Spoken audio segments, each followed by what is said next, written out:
సిద్దిపేట జిల్లా బెజ్జంకి మండలంలోని బేగంపేట గ్రామంలో ఆపరేషన్ సింధూర్లో భాగంగా భారత ప్రభుత్వం నిర్ణయం ప్రకారం మన భారత సైనికులు పాకిస్తాన్ ఉగ్రవాద స్థావరాలపై దాడులు జరిపి ఉగ్రవాదులను మట్టుపెట్టినందుకు హర్షం వ్యక్తం చేస్తూ భారత ప్రభుత్వానికి ఆపరేషన్ సింధూర్కి మద్దతుగా పహల్గామ్ ఉగ్ర దాడిలో మరణించిన మన అమాయక భారతీయులకు ఇదే నిజమైన నివాళిగా జై జవాన్ జై హింద్ జై భారత్, భారత సైన్యం వర్ధిల్లాలి అని నినాదాలతో మద్దతు తెలుపుతూ ర్యాలీ నిర్వహించారు.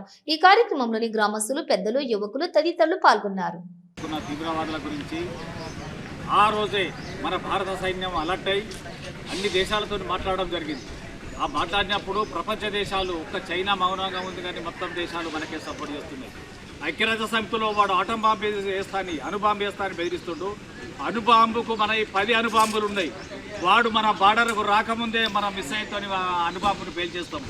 కాబట్టి మన ఇండియాను వాడు తక్కువ చేస్తున్నాడు, పాకిస్తాన్ వాడు తక్కువ చేస్తే మన భారతదేశస్తులు ఎవ్వరు తక్కువ లేరు. మన సైన్యాధిపతి దొగ్గలు గారు ఇప్పటికే హెచ్చరించిండు, మీరు ఒక్కరిని చంపితే మేము 1000 మందిని చంపుతామని దొగ్గలు గారు చెప్పడం జరిగింది. 22 నాడు మన హిందువులు వాళ్ళకు పర్యటనకై వెళ్ళిన సందర్భంలో వాళ్ళు టెర్రరిస్టులు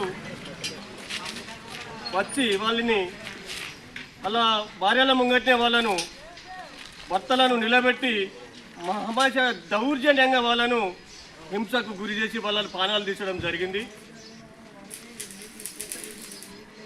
ఆ పానాలు తీసడంతో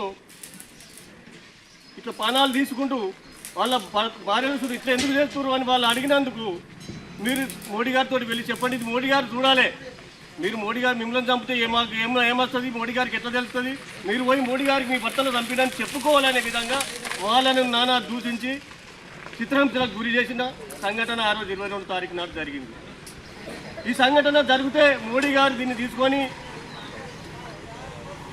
ఏం చేద్దామని ఆలోచనతోటి ఇంతమంది అయిపోవట్రి, ఇది మనం ఊకుంటే మన ఇంకా దేశాల మీదకి వచ్చి వాళ్ళు యుద్ధం చేసి మనం ఇక్కడ లేకుండా చేసే ఆస్కారం ఉన్నదని దీని మీద మోడీ గారు బాగా ఆలోచన చేసి దీన్ని ఎట్లయితే అమిత్ షా గారు, మోడీ గారు కానీ మన ప్రపంచం మీద ఎట్లా చేస్తే బాగుంటుందని